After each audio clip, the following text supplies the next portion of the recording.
So Pakistan's economy, we hear about it all the time, right? And it's usually wrapped up in these confusing headlines about debt and loans and inflation.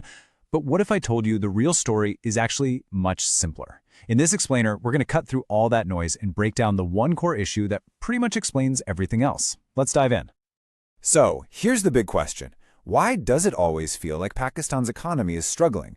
We see the headlines every day. Inflation is up. The currency is down. We're taking out another loan. But what's the actual fundamental reason behind it all? That's the one question we're really here to answer.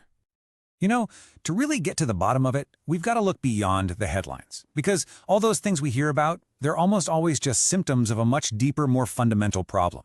So let's get right to the root of it.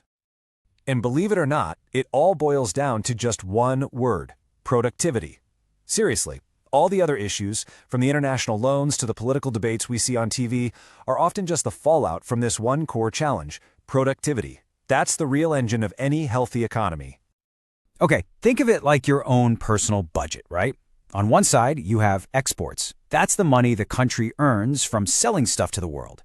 On the other side, you have imports. That's all the money the country spends on buying things it needs. Now, for any budget to be healthy, you have to earn more than you spend. It's really that basic. And this is where the numbers get, well, pretty stark. Pakistan exports about $30 billion worth of goods, but it needs to import around $60 billion worth of essentials, things like fuel, machinery, and technology. So right there, you have a $30 billion hole in the budget every single year. Now, how on earth do you fill a gap that massive? You got it. You have to borrow. And look, this isn't just some abstract problem for the government to worry about. This constant cycle of borrowing puts incredible pressure on the entire system. It messes with the plans of big companies, it makes it harder for small businesses to survive, and ultimately, it affects the money in your family's wallet. So this constant borrowing, it's not just a number in a report. It sends ripples through the entire economy, and it leads directly to the problems that you and I feel every single day. All right, inflation. We all feel it, but what actually is it? Well, in the simplest terms, it's what happens when a lot of people want to buy stuff, but there isn't enough stuff to go around. So when a country isn't productive enough to make what its own people need, and it can't afford to just import everything, the prices for whatever is available, they inevitably shoot up. This kicks off a really nasty chain reaction. Let me walk you through it. It all starts with that low productivity.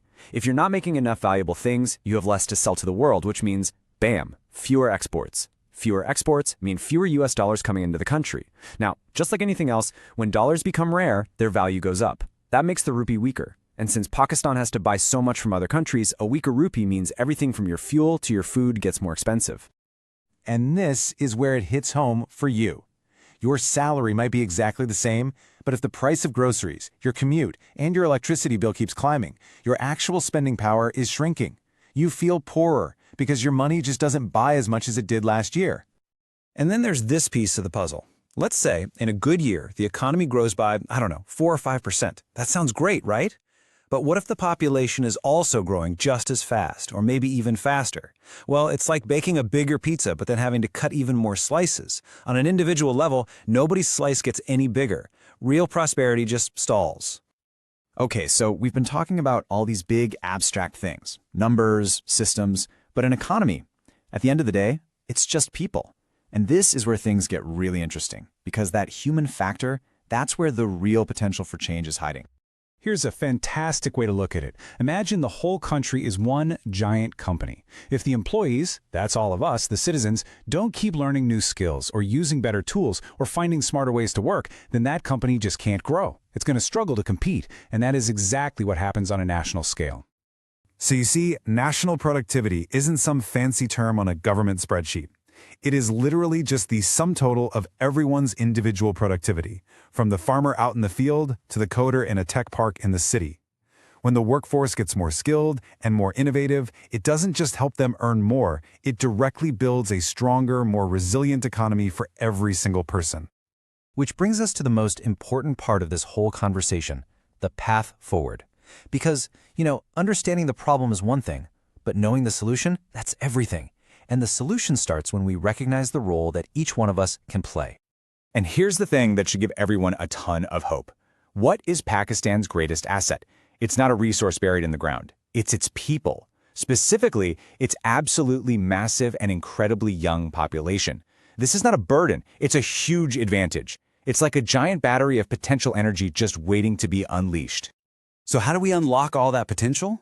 Well, it breaks down into a few key things. For you, as an individual, it's about upskilling in areas that are in high demand. We're talking data, tech, AI.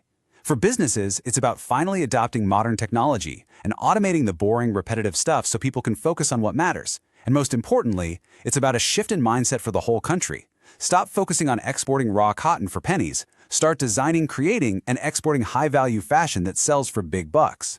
That's how you make the leak. And just like that, you see how we can completely reverse that negative chain reaction we talked about earlier.